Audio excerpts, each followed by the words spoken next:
Dalam balapan terakhir di GP Australia, Marco Bezzecchi berhasil membuat kejutan dengan finish ketiga. Hasil ini tergolong impresif mengingat Bezzecchi awalnya terkena double long lap penalti usai menabrak Marc Marquez pada GP Indonesia lalu.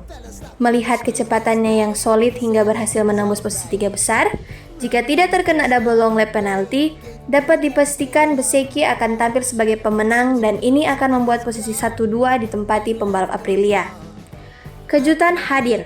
Pemenang MotoGP Australia 2025, Raul Fernandez berhasil naik podium pertama, walaupun hanya dari tim satelit Aprilia. Sesi race MotoGP Australia 2025 digelar di sirkuit Phillip Island pada Minggu 19 Oktober 2025 siang waktu Indonesia Barat. Raul Fernandez ukir sejarah karena pertama kali menang MotoGP.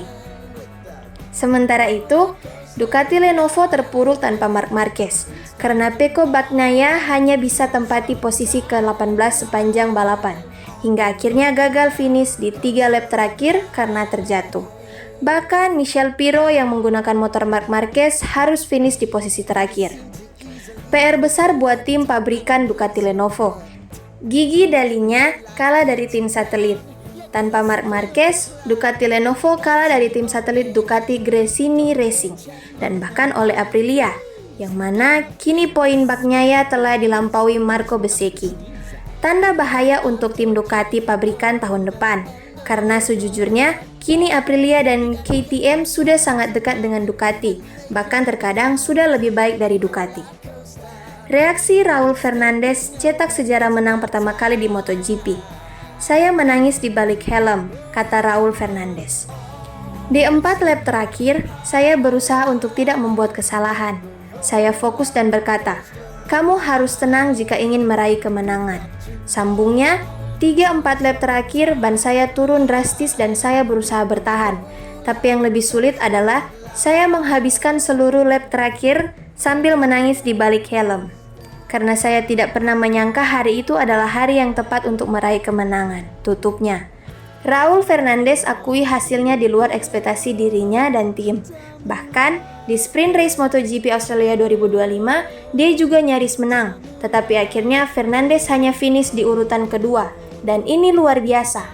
Khusus untuk Ducati Lenovo yang adalah tim pabrikan Ducati, ini merupakan PR dan tantangan berat.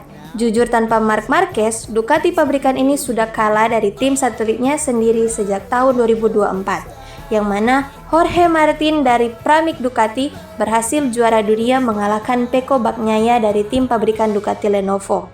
Dan melihat performa Ducati Lenovo di balapan Mandalika dan Australia, Pecco Bagnaia sangat menderita sehingga harus crash di Mandalika dan di Phillip Island. Melihat hal tersebut, maka Ducati Lenovo harus segera berbenah jika tidak ingin dikalahkan Aprilia dan KTM di musim depan.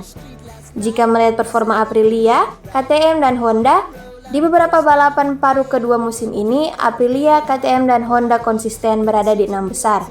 Bahkan Yamaha walaupun masih belum stabil, tapi Quartararo berhasil meraih pole position. Dan tentunya Yamaha akan semakin kuat tahun depan karena akan diperkuat juara dunia WSBK Toprak Razgatlioglu, dan ini tanda bahaya buat Ducati jika tak segera berbenah. Semoga Marc Marquez cepat pulih dan Ducati dapat berbenah agar bisa tampil bagus lagi bersama semua pembalapnya. Dan inilah hasil race MotoGP Australia 2025.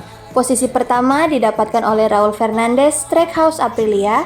Posisi kedua Fabio Di Gia, Pertamina VR46 Ducati. Posisi ketiga Marco Bezzecchi, Aprilia Factory. Posisi keempat Alex Marquez, Gresini Ducati. Posisi kelima Pedro Acosta, Red Bull KTM. Posisi keenam Luca Marini, Honda HRC Castrol. Posisi ketujuh Alex Rins, Monster Yamaha. Posisi kedelapan Brad Binder, Red Bull KTM. Posisi kesembilan Enea Bastianini, Red Bull KTM Tech 3. Posisi ke-10 Paul Espargaro, Red Bull KTM. Akankah Ducati bangkit di seri berikutnya di Sepang Malaysia 24 hingga 26 Oktober mendatang? Atau Aprilia akan semakin bersinar?